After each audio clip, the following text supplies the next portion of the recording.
এবার আসছি মেষে রাহু থাকলে কি ফল হয়। ভ্রমণ বিলাসী হয়, ভোগের দিকে লক্ষ্য থাকে,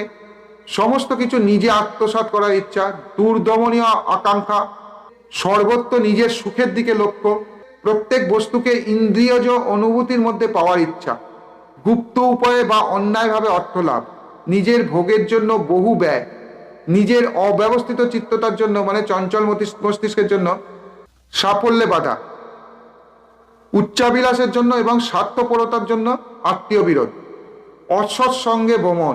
নিজ ব্যক্তির সঙ্গে বন্ধুত্বের জন্য আত্মীয় বিচ্ছেদ, শেষ বয়সে বহু পরিবর্তন, পারিবারিক কারণে কর্ম পরিবর্তন, নিজের ভোগ ছাড়া প্রীতির অন্য কোনো উদ্দেশ্য নেই, ঋণের জন্য দুশ্চিন্তা, এদের খুব ঋণ হয়, ভোগ বিলাসের জন্য বিদেশ ভ্রমণ, বিদেশে গুপ্ত বা প্রকাশ্য প্রণয়ের ঘটনা, কর্মের জন্য দুর্গম স্থানে বা পরগৃহে বাস, উচ্চাকাঙ্ক্ষায়